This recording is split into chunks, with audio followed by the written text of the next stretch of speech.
Well, thank you for choosing this class tonight. As if you had a choice. Well, it was either this or you could teach the 3- and 4-year-olds. That's your choices, right?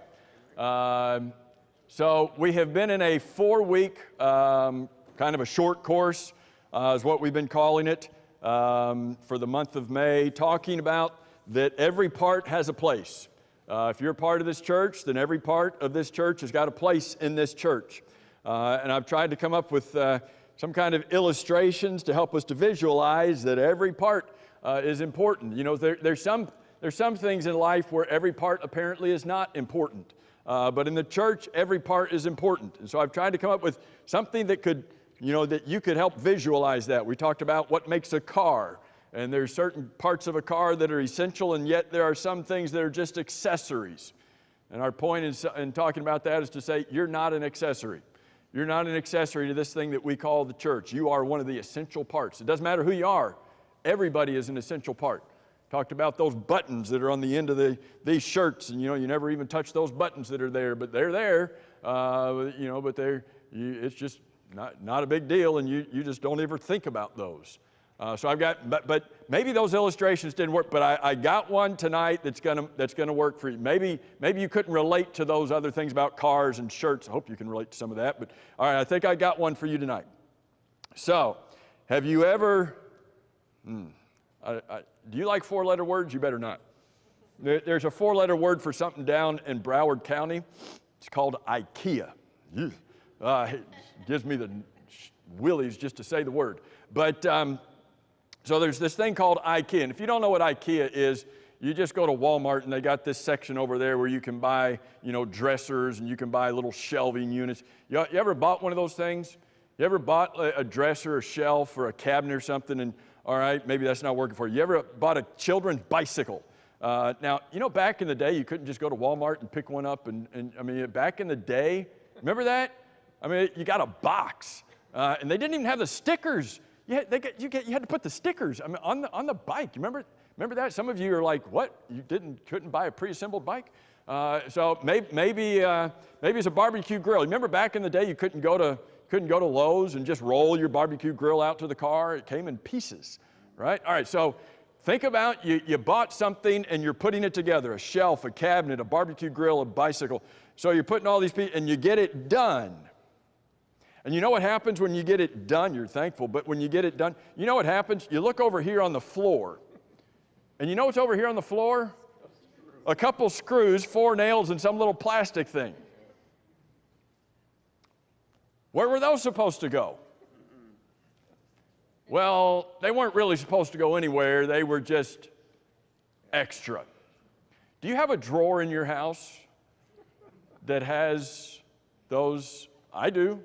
We've got a drawer at our house that's full of those extras. Because you never know when you're going to need a screw. If you ever need a screw, come to my house. I've got drawers full of those extra screws. But you never know, those little 3/4-inch nails. You never know in those little plastic things. You can't buy those. So who knows when you're going to need that little plastic? Who knows what it is? They're just extras. You throw them in a drawer, you never think about them again. That's not you in the church, all right? You're not the ones laying over on the floor just because somebody had some extra stuff laying around. You're not being thrown in a drawer, never to be thought of again unless, in case of an emergency. You're needed. You're one of the essential parts that's holding that cabinet, that dresser, that bicycle, that barbecue grill. You're one of the essential parts that's holding that together. So tonight the question is, where? You've got a part in the church. Where's your place? Where's your place in the church? So we're going to get to some practical things like we did last week, but last week we ran out of time, so I got to get to them quicker tonight.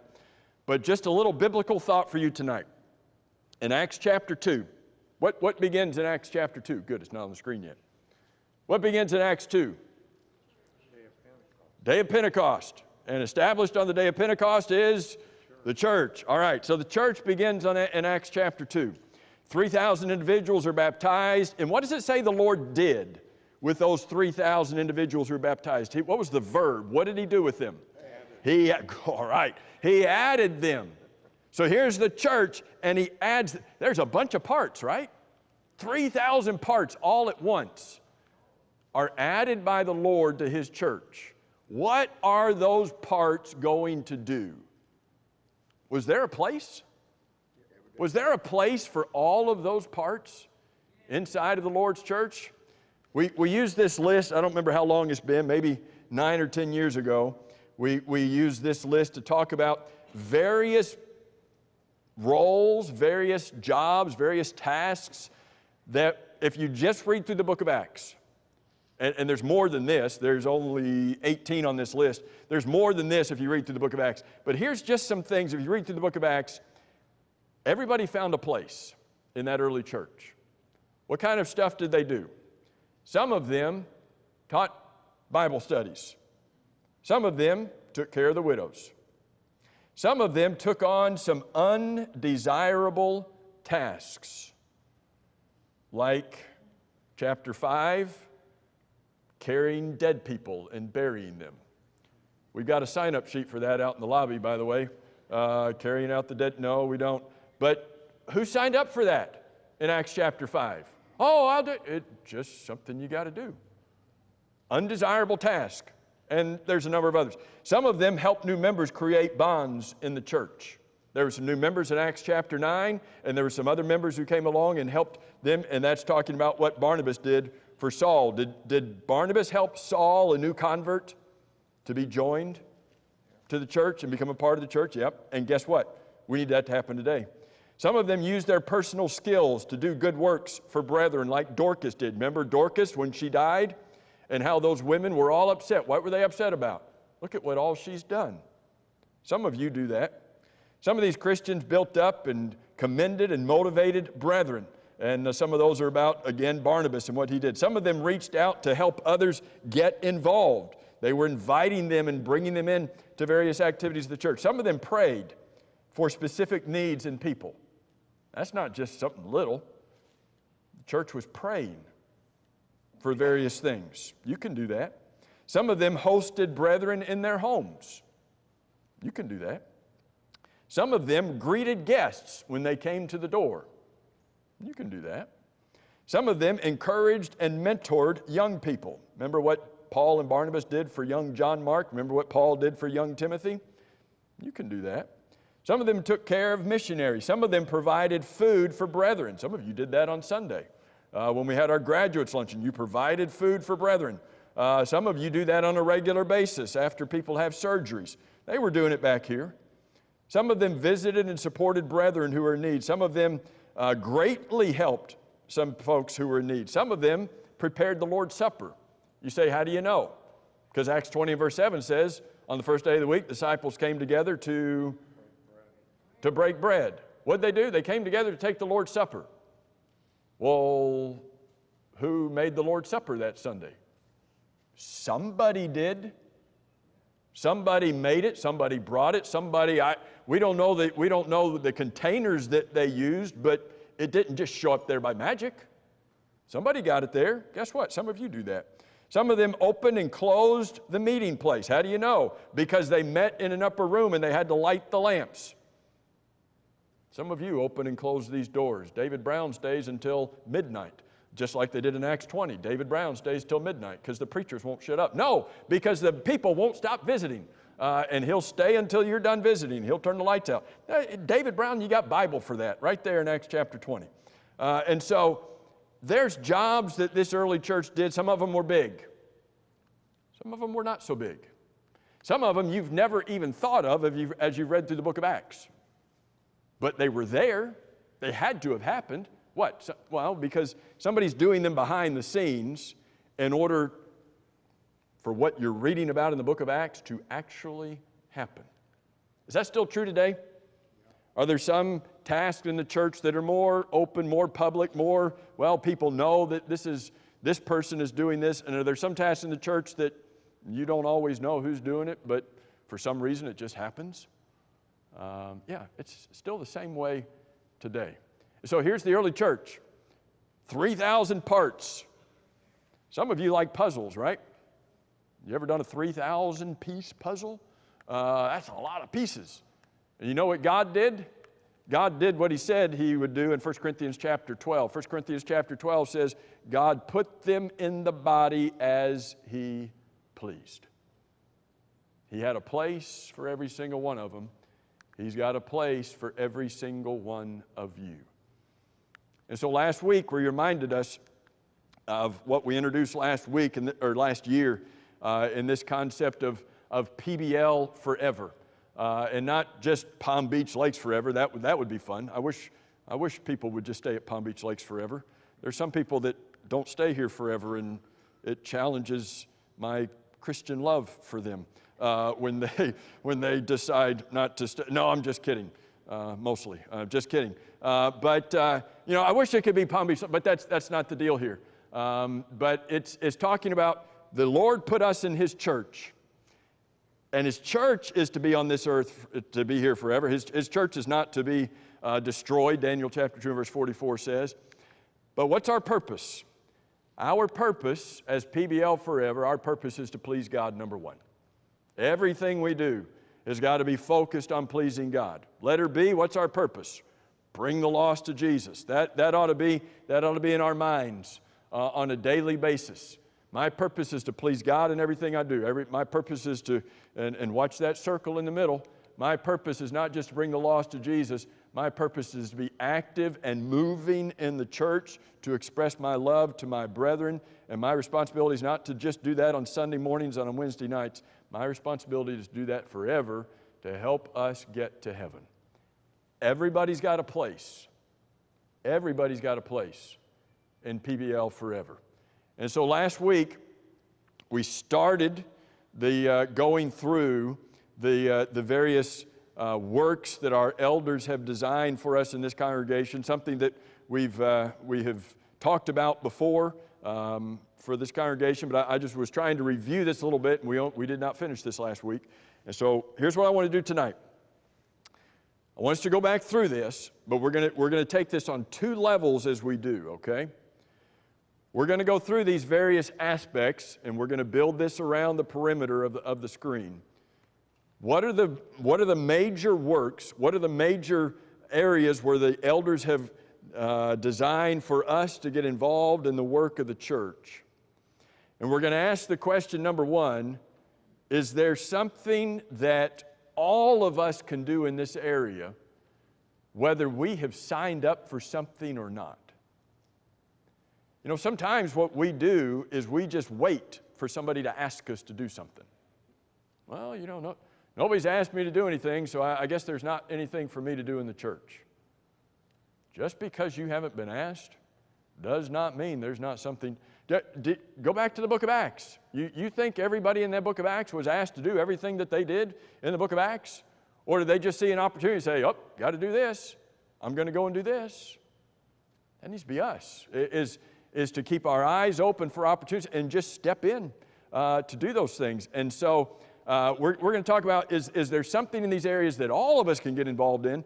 And then for a few of these, I'm going to share with you some immediate needs, some immediate opportunities that you could volunteer for tonight. That you could contact somebody tonight and say, put me on your list. I want to do that. All right, so we got through what? 2 of these? Maybe last week. Number one, and this is all kind of a progression. Number one, it starts with the Great Commission.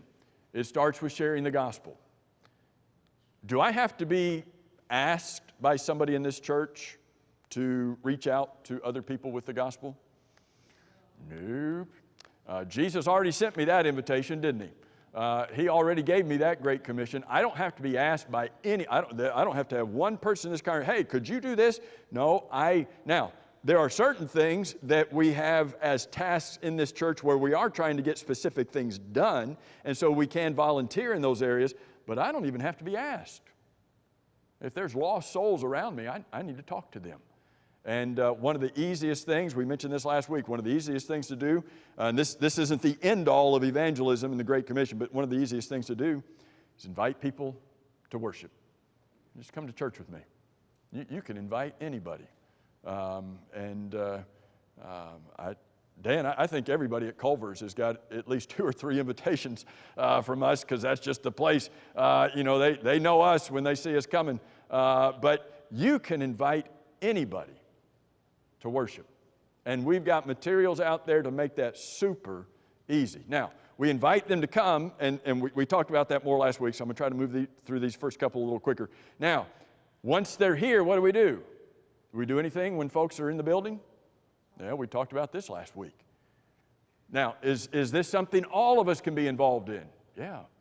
All of us need to have our eyes open to opportunities. All of us need to have our eyes open to seeing those who are guests here with us. From the moment we get out of our car in the parking lot. Do you know what the hardest, when somebody comes to worship, when somebody comes to visit with us, when somebody's coming to be a guest here, do you know what the hardest thing for them to do is? To get out of their car and to walk up to the building. You know what would be really easy for them to do? Pull through the parking lot, make a U-turn, go back down Leo Lane. Oh, whew, got to the church property today. That's a good step for me. You know what's harder? Park, turn it off, get out. Where am I going? Who am I going to see? Wow, that's a lot of doors. Which door am I supposed to go in? Once I get inside, what's supposed to happen? You want to talk about nervousness? You want to talk about, I don't know what I'm doing? You want to talk about, I'd rather be anywhere else but here right now? What do they need? They need us with our eyes open, our hands open, with a smile on our face. So that can be any one of us, when you're getting out of your car, looking around, seeing who's around, when you're in the lobby, every part of this building. Now, that's every one of us. Now, Eugene Williams is the one who is responsible for assigning our greeters. And so here are some areas where Eugene Williams says he can use you to sign up. Now, again, all of us can do this, but our elders want to make sure that we know that there are people that are doing that, not that we're just hoping some folks do it, but that every week there are some people that have been tasked to do this. So Eugene Williams says he needs some pre-worship greeters, people who will be out in the lobby.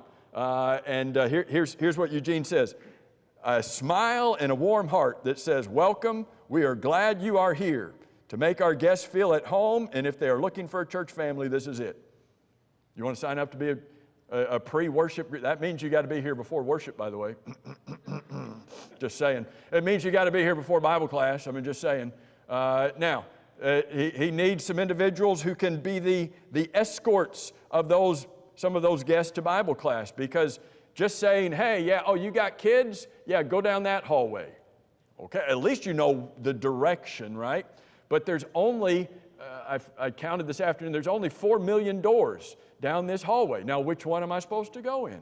And sometimes the people down this hallway, are very friendly, and sometimes there's kids running around, and wow, it gets kind of chaotic. Where am I supposed to go? What if there was somebody out in the lobby who could just walk with that person down here? And, oh, your child is in 2nd grade? Here you go. Meet teacher so-and-so, and introduce them to the teacher. Wouldn't that be nice? Eugene Williams can use your help on that. And also post-worship greeters. That can be, now again, all of us can do this, but he needs post-worship greeters to thank our guests for coming and to ask them to come in again. He says, for our guests, greeting is a first, this is right about Eugene, I didn't even coach Eugene to say this. For our guests, greeting is a first impression. It makes a difference. We need you. That's a first impression. What if they don't get greeted? Is that a first impression too? Oh yeah, it's just a different kind of first impression. And so I'm spending too much time here. We've got more to get to. This is something all of us can be involved in, but Eugene needs some people that he can call upon to make sure that every week these things for sure have some individuals that are involved here. Number 3 on this list is, did we get to this point last week? Yeah, we did, right at the very end. All right, so we're inviting people to come. What do we do when they're here? All right, now worship is over. Now what? It's not done, but we're trying to follow up with them and encourage them. And so we mentioned, I remember holding these up last week. I'm not going to pass these out tonight because they're a week old. But if you're a member here, and if you have email, I guess I should say that too, you get this in your email every week. A list about the individuals who have visited here that Sunday and given us their mailing address. You get this every week. What a gold mine. Jesus says, behold, lift up your eyes, look on the fields, for they are on a white piece of paper. They are white unto harvest. They're ready for you. And they've already come here. And just thank you for coming. I'm so glad you came. Hope you'll come again. Have a great week. Not writing to them and writing the whole Bible to them and telling them all the verses they need to know. It's just a nice thank you. Hope you'll come. Simple, warm, so that they'll say, you know what? That's a nice church family over there. Writing those handwritten cards, great way to do it. Inviting them to come back. All right, so we got that far. We got that far last week. Then what do? We need to study with them. We need to find an opportunity, whether it's people who have been here to worship or whether it's people that we're talking to outside of this assembly. We need to find opportunities to teach the gospel. The honest truth is, Jesus did not say, go into all the world and invite everybody to church. I mean, that is a method of using an opportunity to reach somebody, to bridge a gap, and to help them come to the Lord and help them to learn things. But Jesus said, go into all the world, and we need to preach. We need to find opportunities to do that. And that's why we have materials out there on that table. They're always there for us to take and to use. That's why we have materials on our website for us to take and to use to make teaching easy. And it can be easy. We've talked about that. It can be something that's enjoyable and something that we want to do. Not that we have to do, but something that we want to do. I grew. This is not going to make sense to you. I grew up, and I used to think Brussels sprouts were weird. I just looked at Brussels sprouts and I thought, why in the world would anybody ever? And so, I just was like, nope, not my deal. And now I look back and I'm like, I wasted all of those years not liking Brussels sprouts. For the rest of you who don't know, they're good. I mean, you got to do them right, but they're good. All right. So why am I mentioning it? Sometimes we say, no, that's not really for me. I'm not going to do that. I'm not really good at that. And we stay away from teaching somebody the gospel. But when you do it, it's like, oh, this is good. I like this. I want some more of this. Once you do it, once you start, once you find the joy of it, you want to do it some more. So, again, the progress that we're making through this, hopefully, and this doesn't always happen, but hopefully through the process of time and process of teaching, we are able to help somebody to be baptized into Christ, and they become a part of this family. Whew, okay, good. We got them in the door. We wrote cards to them. We patted them on the back. We said, please come back. We got them in the water. All right. We're done. Good. All right, let's find some more people. Is that what we need to do? It's the worst thing we can do for that person is to say, well, we got them in the water. Now they've got to fend for themselves. When that baby was born in the hospital, and you were in there in the hospital with that baby, did you say to that baby, well, spent 9 months on you. Whew, I gave you 9 of my best months. I nurtured you, gave you my all. Now you're here. Good luck. Hope you can make it.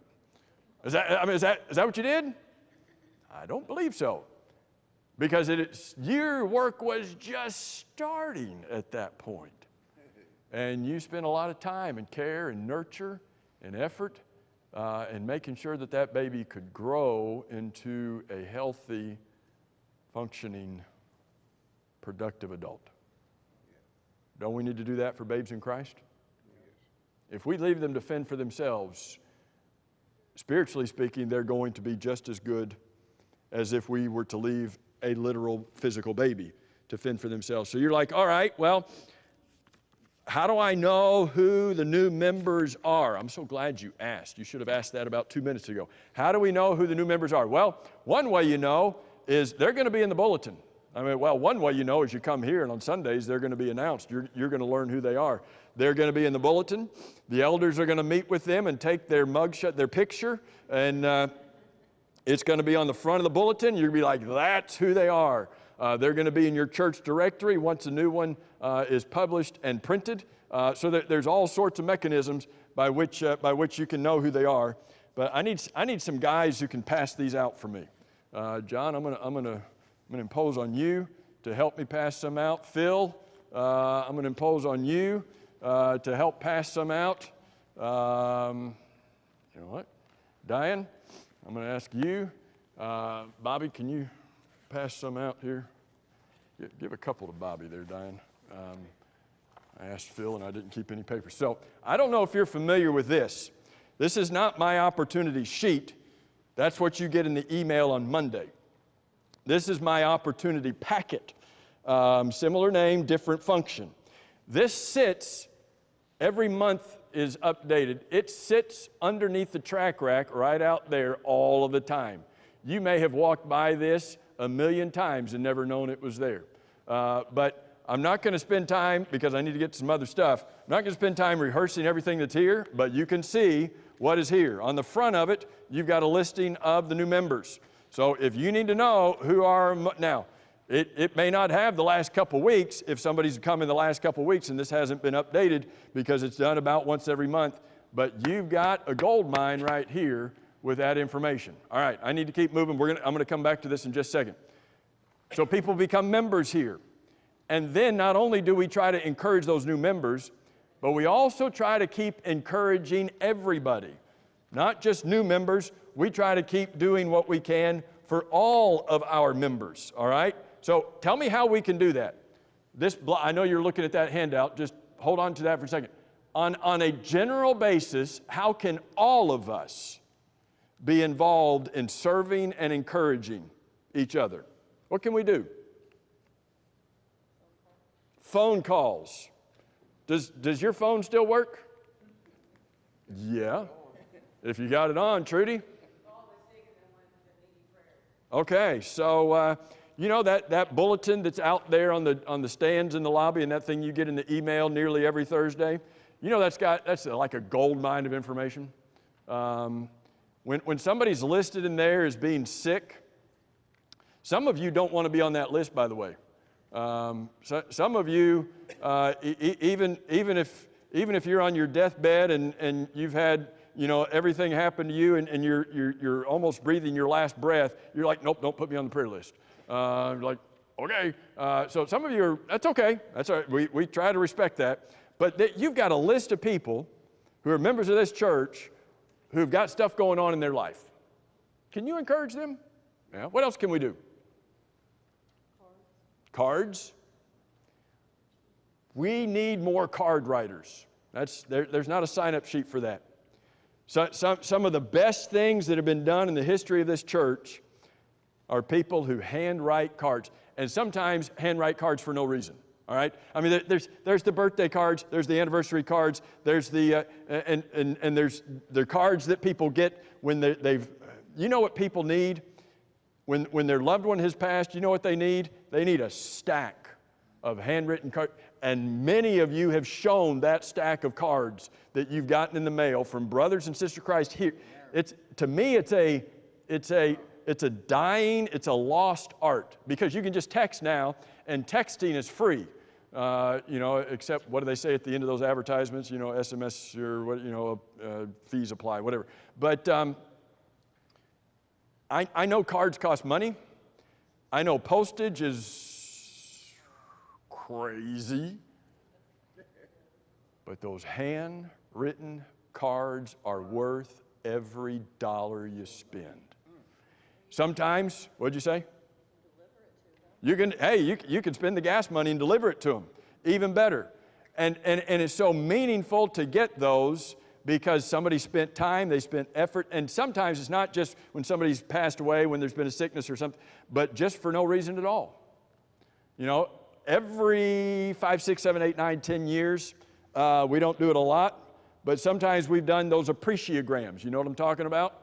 That we've had out in the lobby. We don't do them a lot because, for a number of reasons, we don't do them a lot. But every so often we'll do them. You know what that does? When you get 50 cards with a handwritten message from a brother or sister, I'm not saying don't text, I'm not saying don't email or anything like that. All of that's great. Keep doing that. Keep sending cards. Anything else you can think of we can do to encourage each other and serve each other? Be together. What'd you say, Eva? A phone call. Attending. Just being here. Just being here. Is that encouraging to see each other? Okay. So at the various events that are had, whether it's a church-wide event, a specific age group event, having people in your home, being hospitable, inviting people for dinner. Trudy? Sing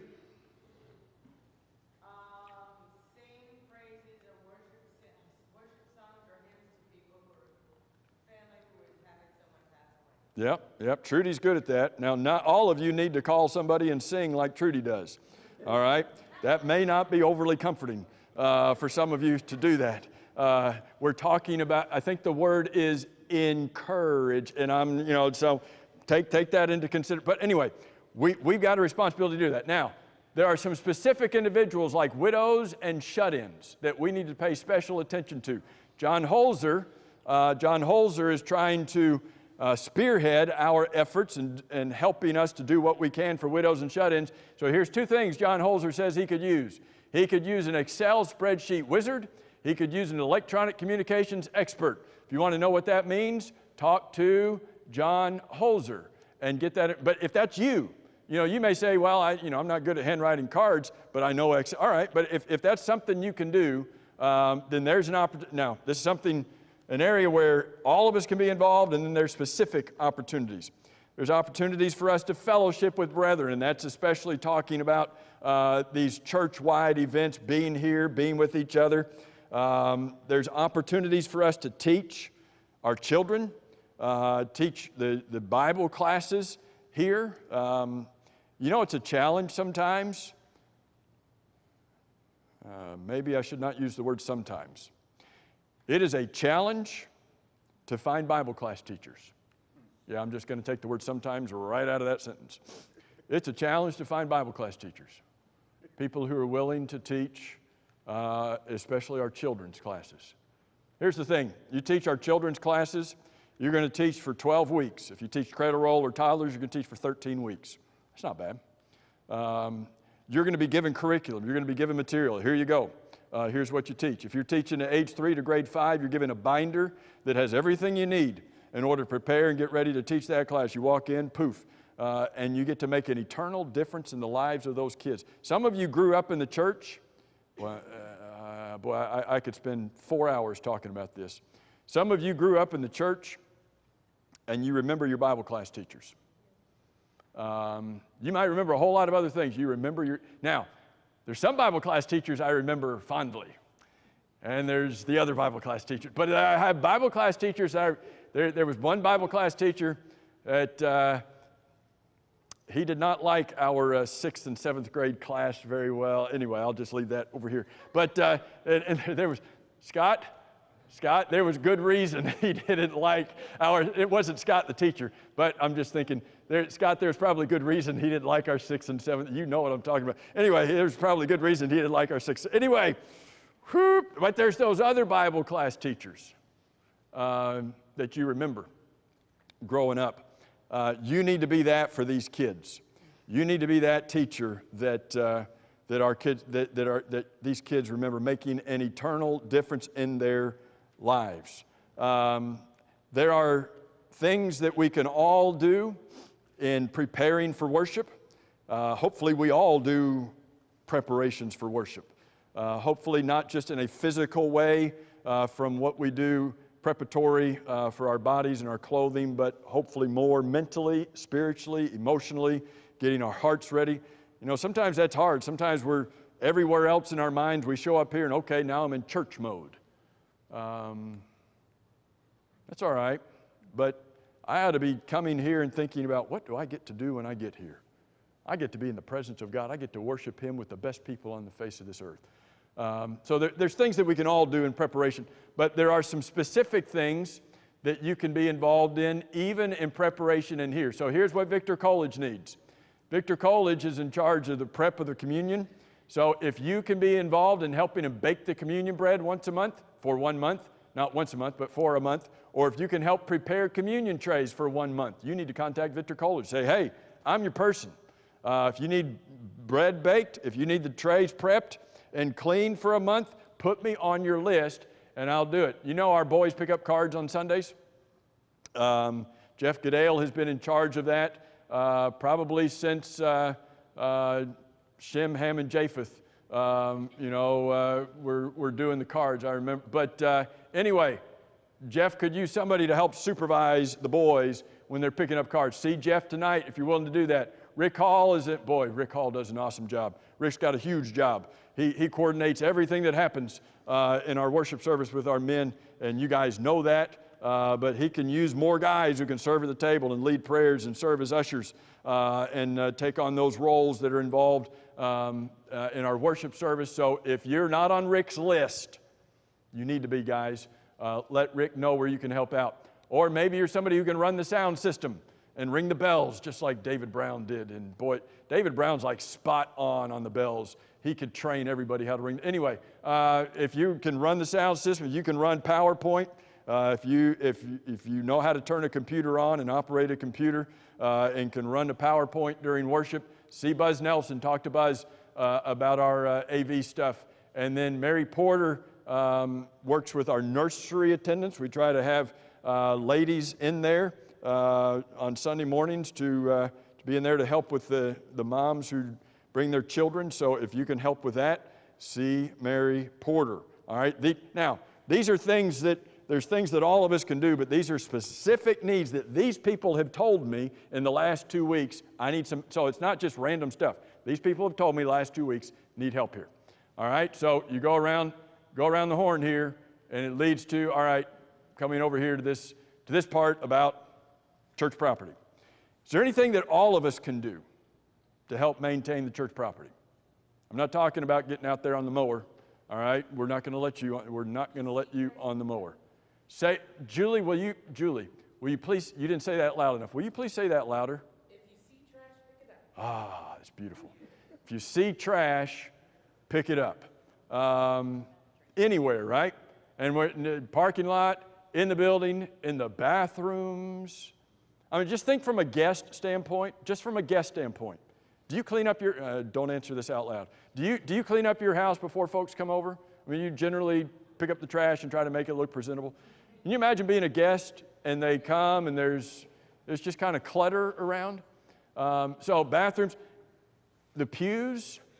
It's interesting what this place looks like on Sunday afternoons, by the way. After Sunday morning worship and before Sunday evening worship, it's kind of interesting to walk in here and just look.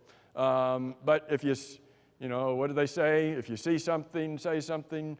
If you see something, pick up something. That's a new coined phrase. But is there something that specific areas?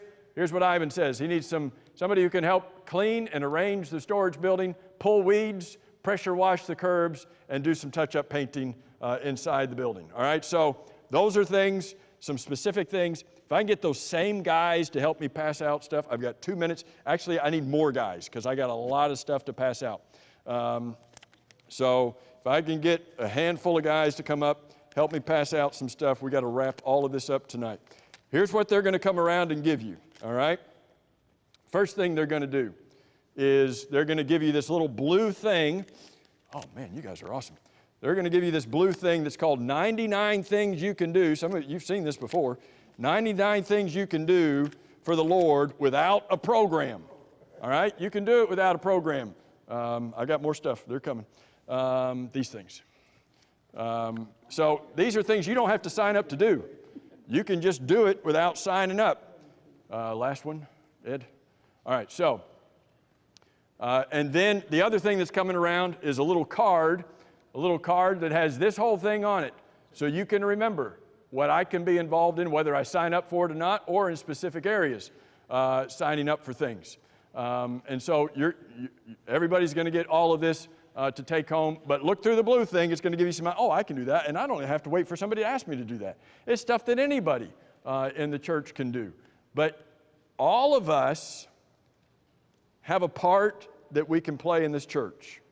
We all have a place. If you're a member of this church, then you have likely filled out this little booklet. It's called Labors Together with God.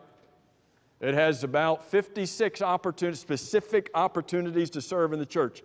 I don't have any, well, I've got a few of these, but not to pass out. If you're a member of this church and you've never filled out one of these booklets, get one from me tonight, and I will give it to you so that you can know some specific areas where you can jump in and get involved. Obviously, the work of the church is not limited to these things, okay? It's not limited to these areas. There's obviously more that can be done. The point is,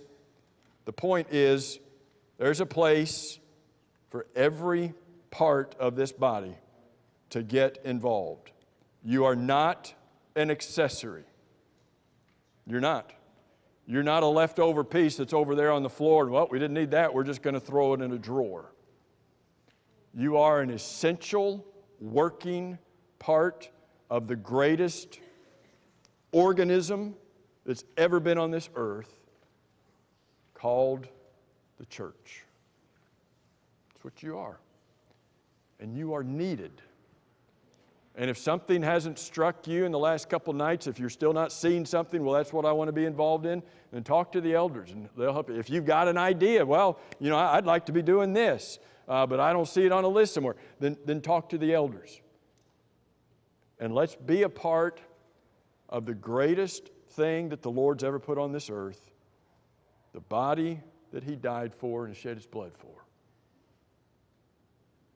Palm Beach Lakes is a special place. If you've never gotten one of these stickers with the PBL Forever, I've got some of these stickers tonight. Come and get this sticker for me to be reminded that we need to be PBL Forever. We need to be pleasing God, bringing the lost to Jesus, and loving the brethren so that we can all get to heaven together. I've gone over time. Thank you for being here tonight.